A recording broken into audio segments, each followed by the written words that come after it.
Today's podcast is brought to you by Audible.com. Get a free audiobook download and 30-day free trial at www.audibletrial.com/ChiroBusinessMojo.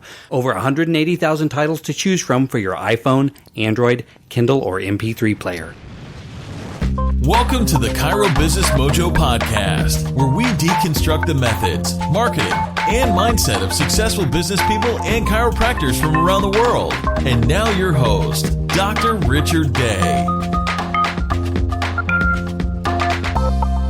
Yes, it's true. I am Dr. Richard Day, and this is the Chiro Business Mojo podcast. Thanks once again for checking in with us. What I'm going to be talking about today is a book that I read a few years ago. It is called The Power of Habit. It's by an author named Charles Duhigg. He is a former New York Times reporter. And when I read it, I was fascinated by it because it had so much science that was explained and revealed in it behind why we do the things we do. And you hear about habits all the time. At least I do, good habits and bad habits and what it takes to establish them. But really it was the first time I've really been exposed to the science behind that was in this book. And of course, as, chiropractors with a science background, that's interesting to me in a geeky way. It also really helped to explain to me why some habits are so hard to break and how we get locked into patterns in life over and over. And I've touched on some of this in the past, but today I really want to delve into this book because I think it makes some very salient points.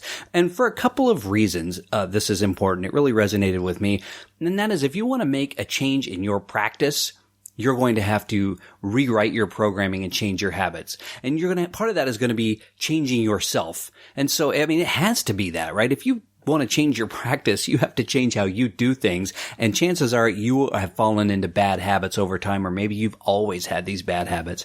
And the second reason I think it's so important is because we are always trying to help our patients lead healthier lives, and they have fallen into bad habits. And so when you understand the science of how to make these changes in yourself, and you're going to really be able to come at it from an educated experience point of view to be able to relay this to your patients and help them to make those same changes in their life with the goal of health.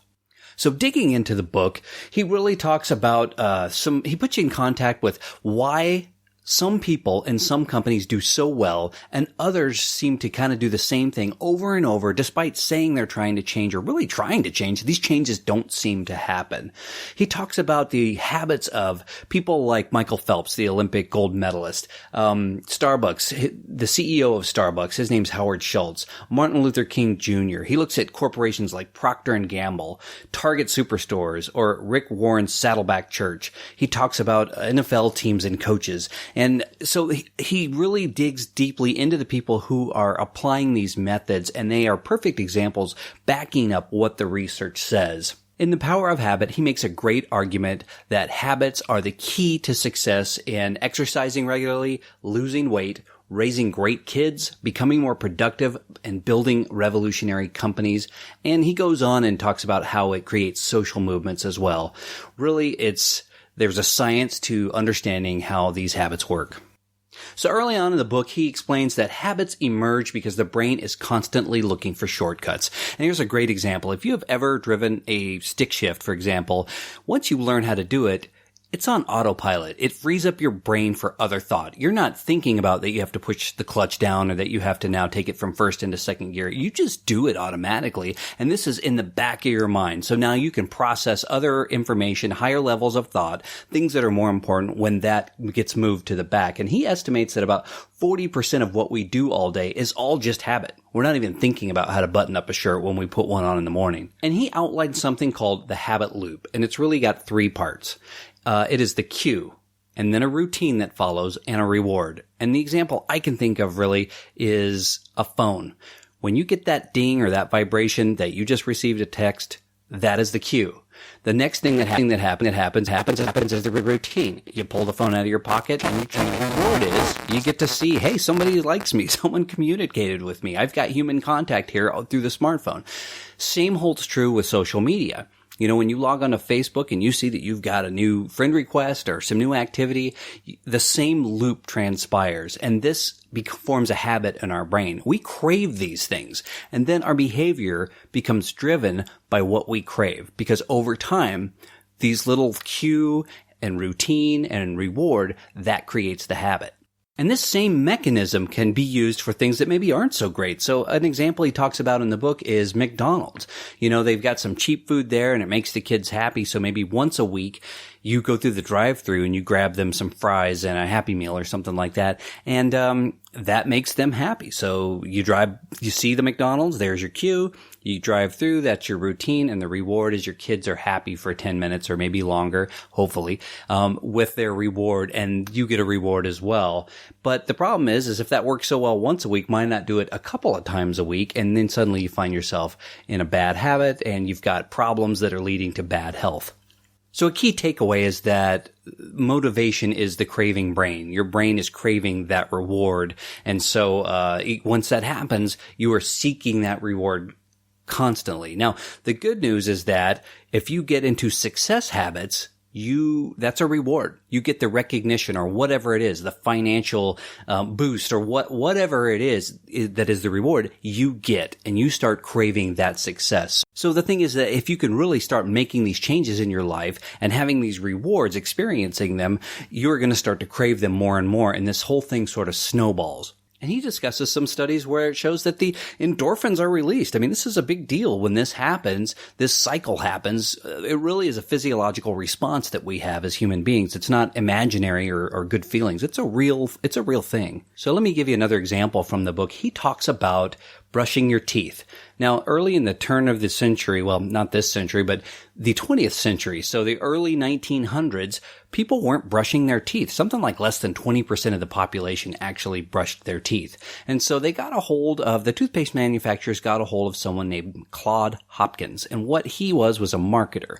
And he looked at it and he said, well, I think we need to establish something that is a reward for brushing your teeth. And so there's a little bit of acid, and I can't remember the exact kind, that got put into toothpaste that gives it that tingle. It's still used in toothpaste today. And the advertising became centered around, rub your tongue over your teeth and do you feel any gook? I'm doing it right now. You need to go brush your teeth and get that sparkly, fresh, clean feeling. And so the acid was the reward.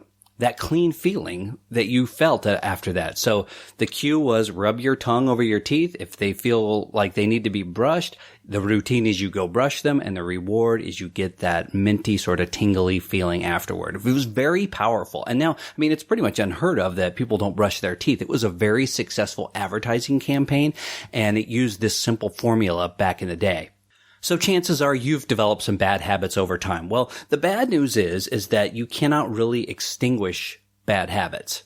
But the good news is that you can change that cycle. So there's still going to be a cue, but you can have a different routine and a different reward. And he discusses how Alcoholics Anonymous have used this. So there's usually a cycle, there's stress or something like that in someone's life that triggers them to drink.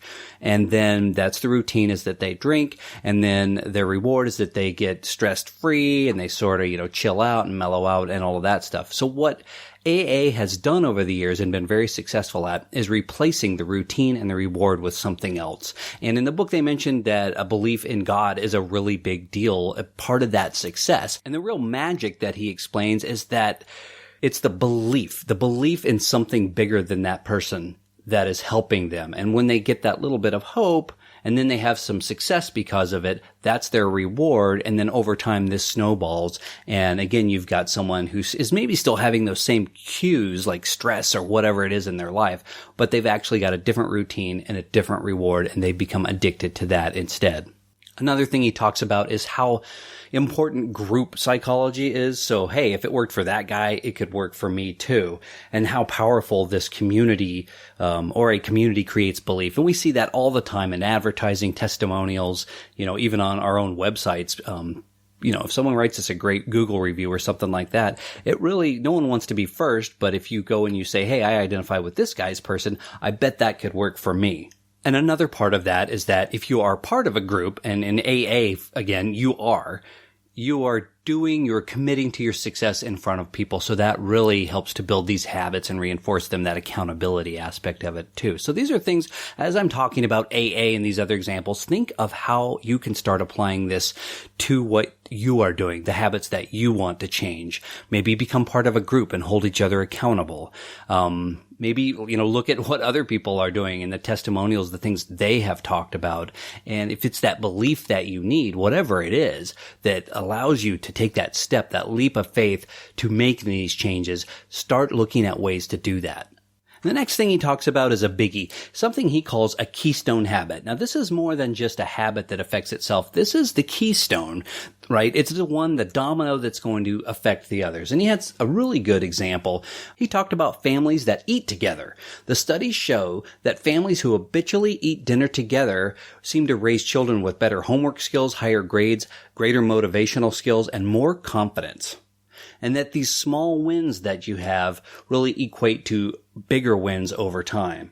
These keystone habits encourage change by creating structures that help other habits flourish. So, again, eating dinner with the family, that encourages communication, and that encourages rapport with your parents and openness, and trust. And all of those things lead to what they talk about, the higher grades and all of the good behaviors that kids have just by that one habit. So think of the power in that, right? There's one thing you can do. Start looking around for that, whether it's in your practice or in your personal life. What is that one thing that you can change that is going to have this effect, this ripple through effect on other things? That's where a lot of power lies.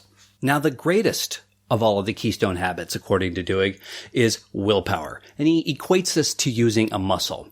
If there's that candy sitting there and we just know we can eat it whenever, or we've got a charge card and we know that whatever we want at any given time we could really have, we are not really utilizing the power of saying no, our willpower. We're not doing without. And so that muscle becomes weak and flaccid, and it becomes harder to actually say no to things. And this is why sports for kids is such a big deal, or taking piano lessons, because it's not that they're going to go learn that skill. That can be a great thing if they really have some talent, but it's that you are teaching them the discipline, right? The ability to say no to other things, to say yes to these things, and to force yourself at a certain time to be at a certain place doing a certain activity, even if it's not something that you love.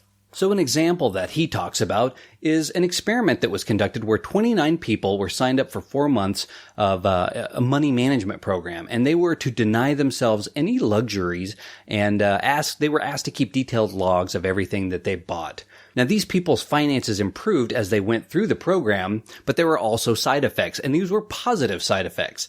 If they were smokers, they started smoking fewer cigarettes. They drank less booze. They drank less coffee. They ate less junk food, and they were generally more productive at work.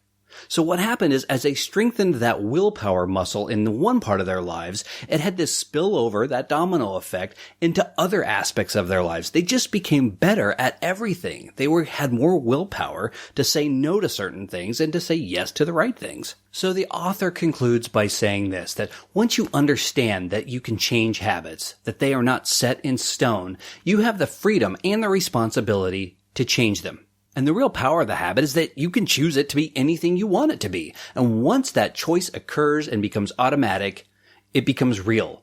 And then it starts to become inevitable. The philosopher Aristotle said, "We are what we repeatedly do.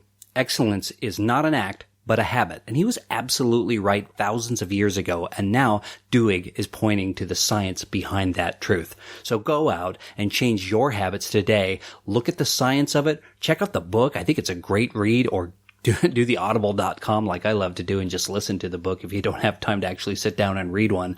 But start enacting these changes and look at how real this science is, and then help your patients do the same. I hope this was useful to you, and we'll catch you next time. Psst. Hey, this is Dr. Day. I hope you are enjoying the show. If you are, please do us a favor and jump on over to iTunes to subscribe, rate, and review. Thanks. Thanks for listening to the Chiro Business Mojo podcast at www.chirobusinessmojo.com.